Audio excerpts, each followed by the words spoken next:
Good morning students. आज हम study करेंगे energy stored in a capacitor. अब कैपेसिटर हम पढ़ चुके हैं, पैरेलल प्लेट कैपेसिटर की बहुत सी प्रॉपर्टीज हमने पढ़ ली है, लाइक उसके अंदर चार्ज किस तरीके से डिस्ट्रीब्यूट होता है, उसका कैपेसिटेंस कितना होता है, ये हम प्रीवियस लेक्चर्स में पढ़ चुके हैं। अब हम पढ़ने वाले हैं कि उसके अंदर एनर्जी कितनी होती है। देखिए, पोटेंशियल एनर्जी के कंसेप्ट को हमने बार बार एक ही कंसेप्ट से कनेक्ट किया है और वो कंसेप्ट है दैट इज वर्क डन। यहां पर भी हम इस कैपेसिटर के अंदर कितनी एनर्जी स्टोर्ड है इसको भी हम उसी कंसेप्ट से निकालेंगे कि वर्क डन कितना है। देखिए, एनर्जी, पोटेंशियल एनर्जी जब किसी सिस्टम में जब स्टोर होती है जब किसी कंजर्वेटिव फोर्स के अगेंस्ट कुछ वर्क किया जाए और वो वर्क जो है एक्सटर्नल वर्क उस सिस्टम के अंदर पोटेंशियल एनर्जी के रूप में स्टोर हो जाता है। तो यहां पर भी हम यही करने वाले हैं। जब इस पैरेलल प्लेट कैपेसिटर के अंदर हम पोटेंशियल एनर्जी स्टोर करेंगे तो वो एक्सटर्नल वर्क से आएगी। वो एक्सटर्नल वर्क किस तरीके से किया जाएगा, इस प्रोसेस को हम इस छोटी सी डेरिवेशन के थ्रू देखते हैं। देखिएगा, तो सबसे पहले मैं एक पैरेलल प्लेट कैपेसिटर यहां पर बना देता हूं और मैं कहता हूं कि सबसे पहले these plates are uncharged plates, मतलब ये चार्ज नहीं है। ठीक है, जब ये चार्ज नहीं है तो हम क्या करते हैं, जब इनको चार्ज करते हैं तो एक एक्सटर्नल बैटरी लगा देते हैं। द एक्सटर्नल बैटरी जो है वो इन प्लेट्स के ऊपर, इस प्लेट्स के ऊपर कुछ वर्क करती है और जब वो वर्क करती है तो ये प्लेट्स चार्ज्ड हो जाती है और जब चार्ज हो जाती है तो वो कैपेसिटर फॉर्म हो जाता है।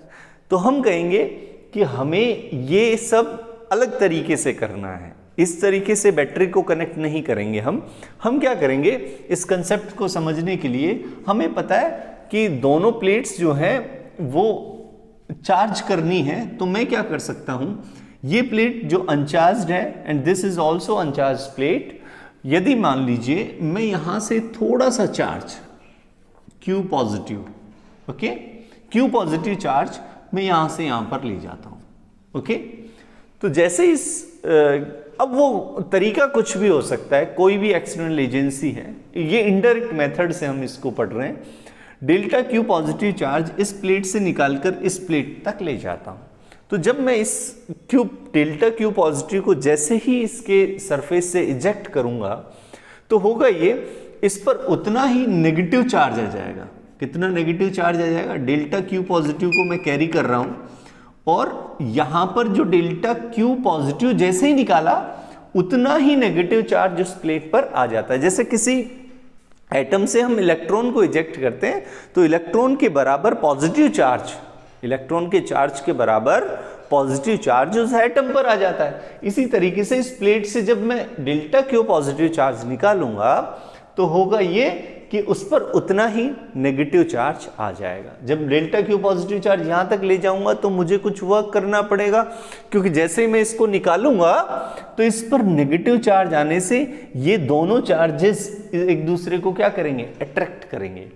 उसके अगेंस्ट हम कुछ वर्क करेंगे, यहां से यहां तक जब कैरी करेंगे तो इस पर क्या आ जाएगा, डेल्टा Q पॉजिटिव चार्ज आ जाएगा। क्लियर?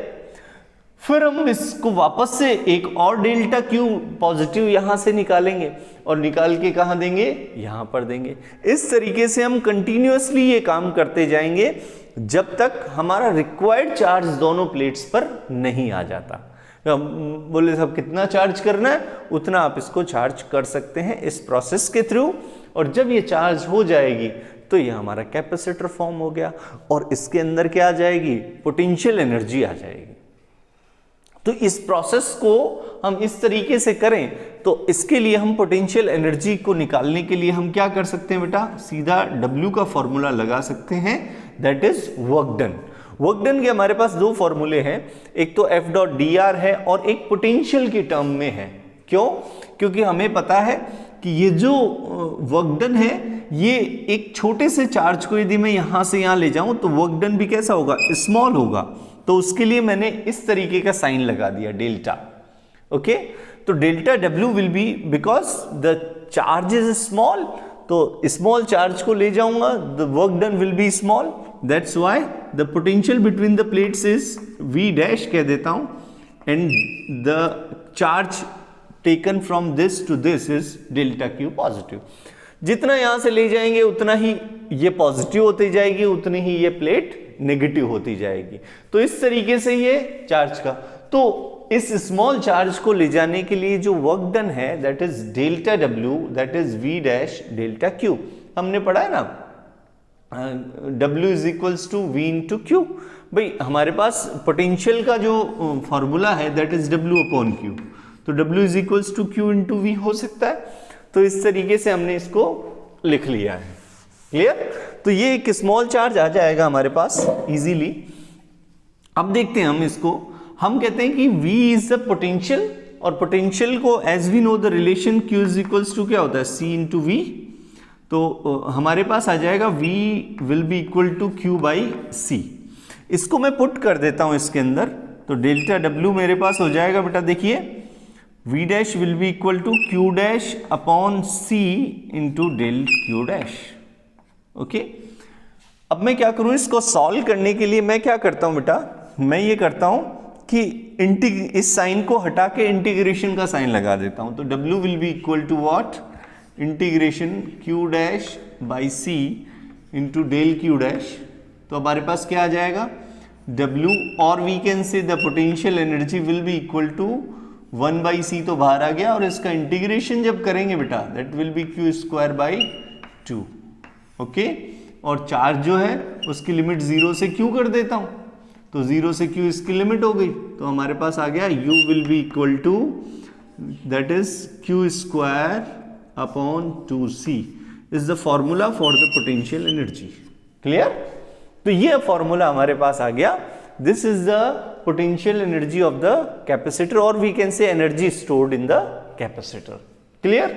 तो ये हमारे पास पोटेंशियल एनर्जी का फॉर्मूला। इसकी दो फॉर्म और हैं, यदि हम इस फॉर्मूले को यूज करें, यूजिंग दिस फॉर्मूला, Q की वैल्यू यदि मैं रख देता हूं, तो मैं लिख देता हूं that is C square V square upon 2C, and that will be, एक कैंसिल हो जाएगा, U will be equal to half CV square.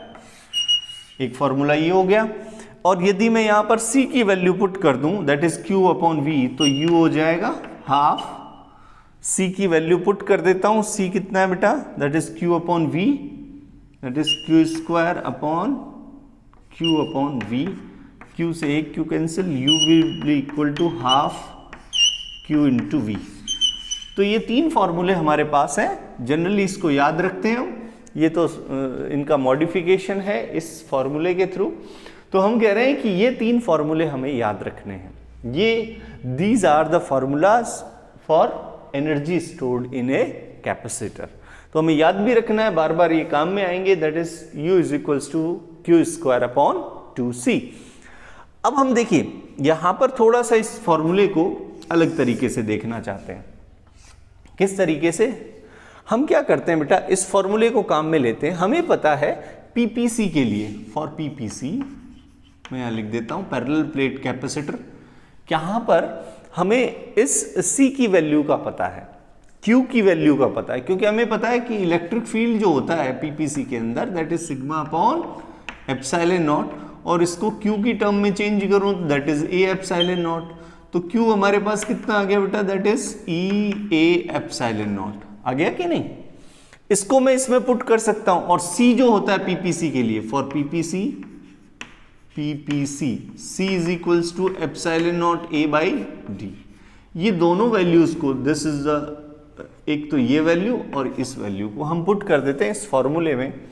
तो from equation number 1, 2, 3 and this is the equation number 4, from equation number 1 and 4 इन दोनों को use करें तो हमारे पास क्या आएगा बेटा, देखिए हमारे पास आ जाएगा U will be equal to Q square, that is E square A square epsilon naught का square upon 2 into C epsilon naught A by D। देखिए एक ए से ये कैंसिल हो गया, एक एप्सिलॉन से ये कैंसिल हो गया, आपके पास बचा u will be equal to half epsilon naught E square A into D. ठीक है, ए इंटू डी का मतलब समझिए, d जो है that is the distance between the plates and a is the area of the capacitor plates. ठीक है, तो यदि मैं इसको कहूं कि भाई area of the capacitor plates multiplied by d that is the volume of the capacitor, तो यदि मैं इसको v लिखूं तो मैं इसको इस नई टर्म से डिनोट कर देता हूं, small u is equals to capital U upon v that is equals to half epsilon naught E square, and it is what, it is the energy density. What is this? This is the energy density, ये small u से represent कर। तो एक important formula हो गया, जो electric field यदि हमें पता है तो उसकी energy density means energy stored per unit volume calculate कर सकते हैं इस फॉर्मूले से। This is the formula for capacitor finding the energy density. ठीक है, तो इस तरीके से हम इसको सॉल्व कर सकते हैं। This is only the rearrangement of the formulas, और उससे हमने ये कैलकुलेट कर लिया है। ये भी बहुत इंपॉर्टेंट फॉर्मूला है जिसको हम बार बार यूज करेंगे नेक्स्ट लेक्चर्स के लिए। इसको जब मैग्नेटिक फील्ड से हम कंपेयर करेंगे तो ये फॉर्मूले हम वापस से रिकॉल करेंगे, इसलिए इन फॉर्मूलाज को आपको याद रखना चाहिए। क्लियर? तो हमने कहा कि इसके अंदर एनर्जी स्टोर हो जाती है, लेकिन यदि मैं कहूं कि मान लीजिए दो कंडक्टर्स हैं और उनसे हमने कैपेसिटर बना दिए और कैपेसिटर को एक दूसरे कैपेसिटर से कनेक्ट कर दिया, तो कुछ एग्जाम्पल हमारी बुक के अंदर है जिनको हम अभी सॉल्व कर लेते हैं और कुछ उनके कंसेप्ट्स को समझ लेते हैं। तो देखिए, यदि ये समझ में आ गया तो हम कंटिन्यू करते हैं आगे। देखिए किस तरीके के एग्जाम्पल्स आते हैं हमारी बुक के अंदर। सॉल्व्ड और अनसॉल्व्ड में एक क्वेश्चन है, मैं बुक के अकॉर्डिंग बता देता हूं। देखिए हमारी बुक में है बेटा, I think it is example number 2.10, और वी कैन से अनसॉल्व्ड में भी शायद इसका एक क्वेश्चन है। Example number unsolved exercise number 2.11। Okay okay, these are the same question, digit अलग दिए हुए हैं लेकिन ये क्वेश्चन क्या है, दोनों सेम है। यदि इनके कंसेप्ट को हम जानना चाहें तो पहले हम एक कंसेप्ट को अच्छे से समझ लें, उसके बाद में इन क्वेश्चन को सॉल्व करना बहुत इजी हो जाएगा। किस तरीके से, देखिए मान लीजिए मेरे पास एक कैपेसिटर है। ठीक है, ये कैपेसिटर, कंडक्टर भी कैपेसिटर की तरह बिहेव करते हैं यदि उनकी दूसरी प्लेट्स इन्फिनिटी पर हो और ग्राउंडेड हो। तो हम कह रहे हैं दो कंडक्टर हैं, ये किस तरीके से बिहेव करेंगे। मान लीजिए ये दोनों कनेक्टेड नहीं है। ओके, जब कनेक्टेड नहीं है तो इनकी तीन क्वांटिटीज को हम डील कर रहे हैं। सबसे पहले इस पर चार्ज Q था, Q1, इस पर पोटेंशियल V1 था, और इसका कैपेसिटेंस हमें पता है दैट इज C1, और इसका कैपेसिटेंस है C2। ये चेंज नहीं होंगे। तो हमने कहा कि जैसे ही हमने ये कहा, इसको यूं ही कर लेते हैं। ठीक है, यहां पर लिख देता हूं C1 और यहां लिख देता हूं Q2, V2 और C2। ये तीन चीजें हमने यहां पर डिस्क्राइब कर दी है। ठीक है, अब मैं कह रहा हूं जैसे ही मैं इन दोनों को थोड़ा अच्छे से लिख लें, Q1, V1, C1, Q2, V2 and C2। Clear? अब क्या होगा, यहां पर चार्ज डिफरेंट है, पोटेंशियल डिफरेंट है और कैपेसिटेंस भी डिफरेंट है। तो हम क्या कर रहे हैं, अब इन दोनों कंडक्टर्स को कनेक्ट कर रहे हैं। जब इन दोनों को हम कनेक्ट करते हैं किसी वायर के थ्रू, कंडक्टिंग वायर के थ्रू, इस तरीके से हमने इन दोनों को कनेक्ट कर दिया। तो जैसे ही हम इन दोनों को कनेक्ट करेंगे तो यहां पर क्या होगा वो इंपॉर्टेंट है, because the potential are different, V1 और V2 है। तो जब भी हम इन दोनों को कनेक्ट करते हैं तो एक चीज कॉमन हो जाती है, that is potential. Charge necessary नहीं है, that depends on the capacitance, कि कैपेसिटेंस कितना है। उसकी कैपेसिटी कितनी है, लेकिन एक चीज कॉमन हो जाएगी, दैट इज पोटेंशियल। तो याद रखिएगा पोटेंशियल कॉमन हो जाएगा। पोटेंशियल कितना हो जाएगा, इसमें से कुछ चार्ज इधर जाने लग जाएगा या इसमें से कुछ चार्ज इधर जाने लग जाएगा, तब तक चार्ज फ्लो होता रहेगा जब तक दोनों पोटेंशियल सेम नहीं हो जाते। इन केस दोनों V1 और V2 पहले से ही इक्वल है तो कोई चार्ज फ्लो नहीं होगा, चाहे आप कनेक्ट करें चाहे ना करें, कोई फर्क नहीं पड़ेगा। तो हम कह रहे हैं पोटेंशियल जो है वो क्या हो जाएगा, कॉमन हो जाएगा। तो कॉमन हो जाएगा तो वो कॉमन पोटेंशियल होगा कितना, हमें पता है कि चार्ज जो है वो कंजर्व रहेगा। तो मैं कहूं कि पहले जो चार्ज था और बाद में जो चार्ज था वो इक्वल हो जाएगा। तो मैं कहता हूं जैसे ही वायर कनेक्ट किया तो वायर कनेक्ट करने से इसका चार्ज जो है वो Q1 डैश हो गया, पोटेंशियल जो है वो V हो गया, और जो कैपेसिटेंस है वो C1 ही था, ये Q2 डैश हो गया, ये V हो गया, और ये पहले से जो था वही है। तो अब हम दोनों सिचुएशन को यदि कंसीडर करें तो Q1 प्लस Q2 पहले सिस्टम का चार्ज ये था, इन दोनों का चार्ज यही था, लेकिन जैसे ही हमने इसको कनेक्ट कर दिया तो इनके चार्जेस चेंज हो गए, तो इनके charges Q1 plus Q2 dash हो गए। यहां से कुछ चार्ज फ्लो हुआ तो वो यहां पहुंच गया, तो यहां पर चार्ज इंक्रीज हो गया और यहां पर डिक्रीज हो गया। वो नए चार्जेस हमने यहां पर लिख दिए हैं, लेकिन टोटल चार्ज क्या रहेगा, कंजर्व रहेगा। तो हम करें Q1 प्लस Q2 जो होगा, जो इस वायर को कनेक्ट करने से पहले था वो वायर को कनेक्ट करने के बाद के चार्ज के इक्वल रहेगा। तो हम कहेंगे कि यहां पर as we know the relation Q is equals to क्या होता है, C into V।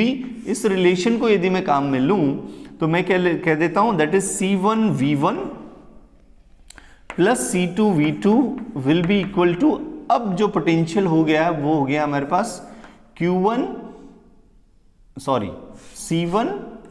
V plus C2 V, and the common potential will be equal to कितना हो जाएगा बेटा, C1 V1 plus C2 V2 upon C1 plus C2, and this is the common potential.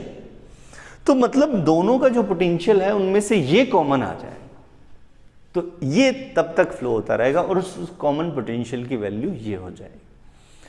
अब मान लीजिए मैं कहूं कि इसमें एनर्जी का क्या डिस्ट्रीब्यूशन हुआ। एनर्जी हम पढ़ चुके हैं, एनर्जी का फॉर्मूला क्या है हमारे पास, एनर्जी जो है किसी कैपेसिटर के अंदर वो कितनी हो जाती है बेटा, U is equals to Q square upon 2C, इस फॉर्मूले से दी जाती है।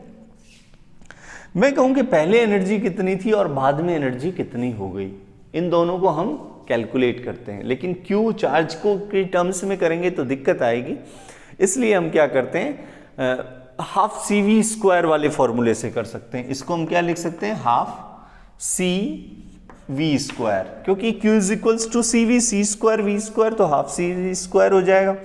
इस फॉर्मूले से हम क्या कैलकुलेट करेंगे, इस फॉर्मूले से हम एनर्जी में कुछ चेंजेस यदि आया है तो वो कैलकुलेट कर लेते हैं। तो हम कहते हैं कि टोटल इस सिस्टम की एनर्जी पहले कितनी थी जब इन दोनों को कनेक्ट नहीं किया था, और इस सिस्टम को जब कनेक्ट कर दिया तो उसके बाद एनर्जी टोटल कितनी हो गई, इन दोनों को यदि जोड़ लेंगे तो हमारे पास रिजल्ट आ जाएगा। तो मैं कह देता हूं, मैं क्या करता हूं कि जो पहले एनर्जी थी उस एनर्जी में से बाद वाली एनर्जी को सब्ट्रैक्ट कर देता हूं। यदि वो पॉजिटिव आती है इसका मतलब ये हुआ कि पहले एनर्जी ज्यादा थी बाद में कम हो गई, और यदि वो नेगेटिव आती है इसका मतलब पहले एनर्जी कम थी बाद में ज्यादा हो गई, तभी वैल्यू नेगेटिव है। ओके, तो मैं क्या करता हूं, सबसे पहले इसकी पहले वाली एनर्जी कैलकुलेट करता हूं। तो वायर जब कनेक्ट नहीं किया था तो एनर्जी, इसकी टोटल एनर्जी थी that was half that is CV square करना है ना, तो मैं कर देता हूं C1 V1 square plus half इस वाले की एनर्जी कितनी थी, C2 V2 स्क्वायर, ये इनिशियल एनर्जी थी, U नॉट कर देता हूं, ठीक है, और U डैश कर देता हूं, ये कितनी आएगी, that is half C1 V square plus half C2 V square, क्योंकि V तो कॉमन हो गया, जब जैसे वायर को कनेक्ट किया तो ये कॉमन हो गया। अब इन दोनों को सब्ट्रैक्ट कर देता हूं, del U will be equal to U naught minus U dash, और ये कितना आ जाएगा, देखिए हमारे पास आ जाएगा half C1V1 square plus half C2V2 square minus half C1V square. इसको यदि कॉमन ले लो, देखिए इन दोनों में से V स्क्वायर कॉमन आ रहा है, तो मैं क्या कर देता हूं, half C1 plus C2V square. Okay, इस तरीके से लिख देता हूं। ये हमारा हो गया बेटा, ये फॉर्मूला हो गया। अब मैं इसको, हमारे पास कॉमन पोटेंशियल की वैल्यू है, कितनी है, ये है। यदि मैं इसको पुट करूं तो डेल यू मेरे पास कितना आएगा, देखिए हम इसको लिख सकते हैं, हाफ तो मैंने कॉमन ले लिया, ओके, अंदर बचेगा C1V square plus C2V2 square, C1V1 आएगा, है ना, C2V2 square minus C1 plus C2 into V की value, V square, this is square, तो that is C1V1 square plus C2V2 square upon C1 plus C2 का whole square. Okay, इस तरीके से आएगा, है ना। ओके, यहां कुछ गड़बड़ तो नहीं हो गई, बिल्कुल गड़बड़ हो गई है, C1V1 स्क्वायर नहीं आएंगे, क्लियर। ये इस तरीके से, एक तो ये बेटा कैंसिल हो जाएगा, इसको मल्टीप्लाई करके सॉल्व कर लेंगे और इसको एलसीएम को नीचे ले आते हैं, तो मैं लिख देता हूं 1/2 C1 प्लस C2, इसको तो बाहर ले लिया, इसको मल्टीप्लाई कर देते हैं ऊपर, तो क्या वैल्यू आ जाएगी, देखिए C1 square V1 square, okay, plus C2 square V2 square, C2 को मल्टीप्लाई किया इससे, ठीक है। अब C1 को इससे और C2 को इससे मल्टीप्लाई कर दें, तो मैं कह देता हूं C1 C2, ठीक है, C1 C2, C1 को जब इससे मल्टीप्लाई करेंगे तो C1 C2 V2 स्क्वायर, और C2 को इससे मल्टीप्लाई करेंगे तो हमारे पास आ जाएगा C1 C2 V1 square. Okay, और इसी के साथ में हमारे पास ये वाली टर्म आएगी minus C1 square V1 square minus C2 square V2 square minus 2C1 C2 V1 V2। Okay, और इसको हमने पहले ही बाहर ले लिया था, इसको बाहर ले लिया था, तो हमारे पास ये टर्म बची हुई है। ओके, इस तरीके से हम लिख लेंगे। अब देखिए आगे क्या होता है, आगे यदि हम इसको सॉल्व करें तो ये कुछ कैंसिल हो रहा है शायद, ये देखिए ये कैंसिल हो गया, C2 V2 स्क्वायर ये भी कैंसिल हो गया, आपके पास ये बची हैं कुछ टर्म्स, इनमें से C1 C2 C1 C2 C1 C2, तीनों में से C1 C2 यदि कॉमन लें तो हमारे पास बचेगा C1 C2 upon 2C1 plus C2, और अंदर बचेगा देखिए कुछ ऐसा V1 square plus V2 square plus minus 2C1 C2। Okay, और इसको हम लिख सकते हैं, sorry very sorry, that is V1 V2, और हमारे पास आ जाएगा बेटा देखिए C1 delta U, final formula लिख देता हूं, delta U will be equal to C1 C2 upon 2C1 plus C2 into V1 minus V2 या V2 माइनस V1 का whole square. This is the, and if V1 is greater than V2, V1 is greater than V2, तो हम कहेंगे कि ये V1 is greater than V2 और V2 is greater then V1, कुछ भी हो, दोनों ही केसेस में डेल्टा U जो है वो पॉजिटिव ही रहेगा। इसका मतलब ये क्वांटिटी पॉजिटिव ही है, और पॉजिटिव होने की वजह से हम यूँ कह सकते हैं कि इनिशियली जो हमारे पास एनर्जी थी वो ज़्यादा थी, और बाद में जो एनर्जी, जब इन दोनों वायर को हमने कनेक्ट कर दिया तो एनर्जी कम हो गई। There is some energy loss in this process, जैसे हमने कनेक्ट किया है ना, तो इसके अंदर क्या हुआ, कुछ एनर्जी का लॉस हो गया है, और वो लॉस इस फॉर्मूले से दिया जा सकता है। तो ये हमारे पास एक इंपॉर्टेंट फॉर्मूला आ गया, जिसको हम कॉम्पिटिटिव एग्जाम्स के उसमें देखते हुए याद रख सकते हैं, और याद रखने के साथ क्वेश्चन सॉल्व कर सकते हैं। जैसे एक एग्जाम्पल लेते हैं, बहुत बढ़िया सा, हमारी बुक का ही एग्जाम्पल है।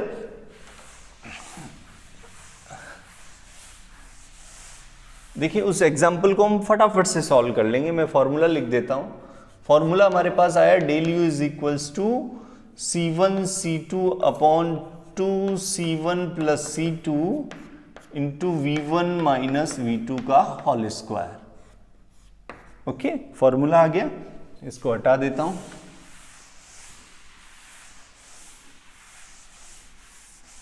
ठीक है, अब देखिएगा बेटा, हम कह रहे हैं कि इस फॉर्मूले को लेते हुए यदि हम बुक के क्वेश्चन सॉल्व करें तो हमारे पास दो क्वेश्चन ऐसे न्यूमेरिकल्स आते हैं। Example number 2.10, A 900 pf capacitor is charged bye 100 volt battery, how much electrostatic energy is stored by the capacitor, the capacitor is disconnected from the battery and connected to another 900 pf capacitor, what is the electrostatic energy stored in the system। ठीक है, यहां पर देखिए हम यदि energy stored निकालना चाहें तो इजीली निकाल सकते हैं। मान लीजिए एक 900 pf का एक कैपेसिटर जो है वो किससे जोड़ा गया है, वो 100 वोल्ट की बैटरी से जोड़ दिया गया है इस तरीके से। तो मैं कह रहा हूं दिस इज 900 pf पिकोफैरड और 100 वोल्ट की बैटरी यहां कनेक्ट कर रखी है। ओके, जब मैं इसको कनेक्ट करूंगा तो इसमें एनर्जी स्टोर होना शुरू हो जाएगी, क्योंकि ये 100 वोल्ट की बैटरी इनकी प्लेट्स को चार्ज करना स्टार्ट कर देगी। तो इसकी जितनी कैपेसिटी होगी उतना चार्ज ये ले लेगा और ये चार्ज हो जाएगा। तो इस एनर्जी को, टोटल एनर्जी को यदि हमें निकालना है तो सिंपली हमारे पास क्या फॉर्मूला है, हमारे पास फॉर्मूला है the total energy will be equal to half C V square. C की वैल्यू पुट कर दें, that is half into 900 into 10⁻⁻12 है, into V, V is what, V is 100 volt. तो हमारे पास इसकी वैल्यू आ जाएगी, ये आ जाएगा बेटा 450 हो गया, और 450 इंटू 10⁻⁻ कितनी आ गई, देखिए 12 है, और ये 10 -10 और ये -9 हो गया, -10 ही कर देता हूं अभी। ये जो भी है वैल्यू जूल में आ जाएगी energy, this is the energy stored in the capacitor, आ जाएगी सिंपली। हम यूं कहेंगे कि इसको तो हमने कैलकुलेट कर लिया इजीली, लेकिन अब हम कैलकुलेट करना चाह रहे हैं कि what is the energy loss, तो हम सीधा इस फॉर्मूले पे जा सकते हैं। ये कैलकुलेट करना किस तरीके से एनर्जी लॉस निकालेंगे, सबसे पहले क्वेश्चन क्या कह रहा है, क्वेश्चन ये कह रहा है कि यदि मान लीजिए इस तरीके का एक कैपेसिटर को हमने चार्ज कर दिया इस 100 वोल्ट के सोर्स से, उसके बाद क्या किया, इस सोर्स को हटा दिया, और सोर्स को हटाने के बाद एक वैसा ही कैपेसिटर 900 pf का एक और कैपेसिटर लगा दिया। तो अब इस सिस्टम की एनर्जी कितनी है, पहले जो सिस्टम की एनर्जी वो इतनी थी, अब इस सिस्टम की एनर्जी कितनी है और एनर्जी लॉस कितना हुआ। तो एनर्जी लॉस यदि निकालना हो तो हम सीधा इस फॉर्मूले को यूज करेंगे, del U will be equal to C1 C2, दोनों सेम है, तो एज वी नो दो C1 is equals to C2, तो ये हमारे पास आ जाएगा C² upon 2C², sorry 2 into, ये हो जाएगा 2C, that will B 4C, V1 minus V2 का होल स्क्वायर। तो हमारे पास आएगा, देखिए C की वैल्यू रख दे, that is 900 pf into 10⁻⁻12 upon 4। Okay, और यहां V1 का मतलब और V2 का मतलब समझिए। V1 जो है वो इसका पोटेंशियल है, इनिशियली जो पोटेंशियल्स हैं वो इसका तो V1 है और इसका V2 है। शुरुआत में इसका जो पोटेंशियल था वो कितना था, 100 वोल्ट था, और दूसरे का पोटेंशियल कितना था, 0। तो इनिशियली यदि मैं कहूं दैट इज 100 माइनस 0 का होल स्क्वायर, तो हमारे पास कितना आएगा बेटा, देख सकते हैं इजीली हम इसको कैलकुलेट कर सकते हैं। हमारे पास आ जाएगा 9/4 इंटू 10⁻⁻, कितना आया, 2 यहां सब्ट्रैक्ट हो गई, यहां 4 है, 6, तो -6 जूल, ये हमारे पास एनर्जी लॉस आ गया। सिंपल, इस तरीके से हम इसको कैलकुलेट कर सकते हैं। तो ये इजी सा मेथड है जिससे हम इसकी एनर्जी लॉस को कैलकुलेट कर सकते हैं। एनर्जी स्टोर्ड को कैलकुलेट करना है तो सिंपली हमें पता है, जब इन दोनों को कनेक्ट करेंगे तो एक चीज कॉमन हो जाएगी, दैट इज पोटेंशियल। उस पोटेंशियल को हम कैलकुलेट कर सकते हैं C1 V1 plus C2 V2 common potential वाले फॉर्मूले से। और एनर्जी अलग अलग निकालना चाहें तो पोटेंशियल को पहले निकालना पड़ेगा कि पोटेंशियल कितना हो गया। ठीक है, डायरेक्ट एनर्जी लॉस निकालना है तो इस फॉर्मूले से आप निकाल सकते हो। इस तरीके से आप बहुत सारी प्रॉब्लम्स कर सकते हैं। ठीक है, तो कल का, आज के लिए इतना ही। कल का डिस्कशन हमारा रहेगा इंपॉर्टेंट क्वेश्चंस पे 5 इयर्स। अब 3-4 क्लास हमारी ज़्यादा भी हो सकती है, 3-4 क्लास जो रहेगी वो न्यूमेरिकल्स पर ही रहेगी। फर्स्ट सेकंड चैप्टर्स के जो इंपॉर्टेंट न्यूमेरिकल्स हैं for exam point of view, for IITs, for NEET वगैरह के लिए जो हैं उनको सॉल्व करवाएंगे। और थ्योरेटिकल पार्ट कंप्लीट हो चुका है फॉर इस एग्जामिनेशन के लिए, और कोशिश ये करेंगे कि हम सभी टाइप के क्वेश्चन सॉल्व करें और उनके हिंट्स दें, कैलकुलेशन आप इजीली कर लेंगे। तो आज के लिए इतना ही, कल फिर अगली क्लास में मिलते हैं। Thanks a lot, bye.